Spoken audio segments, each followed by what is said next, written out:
ज़िंदगी में बहुत बार जब तुम अपनी ही जर्नी को पीछे मुड़कर देखोगे तो तुम्हें लगेगा कि यार मैं तो वहीं का वहीं स्टक हूँ। ये शायद तुमसे ज़्यादा तुम्हारे आसपास वाले लोगों को लगे, यार ये तो पिछले साल भी यही काम कर रहा था, उसके पिछले साल भी यही काम कर रहा था, इसको ये काम करते करते 4 साल हो गए, मैंने तो कोई खास रिजल्ट्स नहीं देखे in terms of numbers, in terms of growth. कुछ ऐसा सिग्निफिकेंट चेंज तो नज़र नहीं आ रहा है जैसे हम सक्सेस की डेफिनेशन में शामिल कर सके।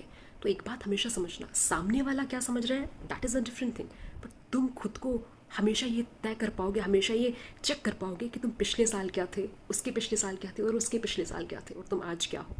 भले ही तुम्हें नज़र नहीं आ रहा है कि तुम किस तरह ग्रो कर रहे हो, सामने वाला तुम्हें बोले कि तुम स्टक हो, तुम वहीं के वहीं हो, उससे फ़र्क नहीं पड़ता, पर तुम्हें खुद के भीतर तुम खुद को क्या बोल रहे हो तुम्हें पता होना चाहिए कि तुम किस तरीके से ग्रो कर रहे हो।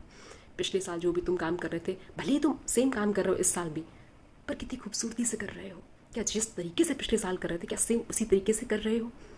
क्या रिपीट मोड में ही हो या उसमें कुछ क्रिएटिव चेंज लाया है, या फिर वो और खूबसूरत हो गई है? तो क्या ये ग्रोथ नहीं है? ये ग्रोथ नहीं है। हम हर वक्त हर दिन मीनिंगफुल तरीके से ग्रो कर रहे होते हैं, बस तुम्हें देखने की ज़रूरत है तुम्हारे नज़रिए से, दुनिया के नज़रिए से नहीं। तो चलो उनकी ही बात मान लेते हैं।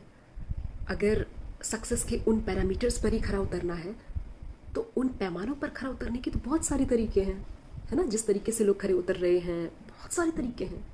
अब कौन सा सही तरीका है कौन सा गलत तरीका है ये कहाँ नज़र आता है जब तुम उस सिग्निफिकेंट नंबर को अचीव करते हो? ये तुमसे थोड़ी कोई पूछता है कि तुमने ये नंबर कैसे अचीव किया, क्या किया, इसके पीछे कौन सा साम दाम दंड भेद, कौन सा ब्रह्मास्त्र उपयोग किया है, ये कोई नहीं पूछता तुमसे। पर तुम्हें ये खुद में चेक करना होगा, क्या तुम उसी रास्ते पर चल के उनके ही मार्ग पर चल करके तुम वही सक्सेस अचीव करना चाहते हो या नहीं? क्या तुम वही बनना चाहते हो, तुम रहना चाहते हो? भले ही दुनिया तुम्हें समझे कि अरे यार तुम तो थमे हो, रुके हो, फेलियर हो, कुछ खास तगड़ा उखाड़ नहीं पाए ज़िंदगी में, पर चॉइस तुम्हारी है कि तुम्हें वो सिग्निफिकेंट नंबर किसी भी तरीके से अचीव करना है, कोई भी मार्ग अपना करके अचीव करना है।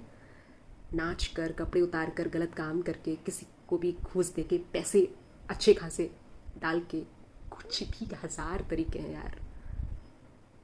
तो तुम वो वाली सक्सेस चाहते हो क्योंकि तुम्हें उनकी नज़र में ऊपर चोटना है, तब तो फिर क्या ही कहना। पर मुझे नहीं चाहिए वो सक्सेस। मैं फेलियर अच्छी हूँ, हाँ फेलियर हूँ।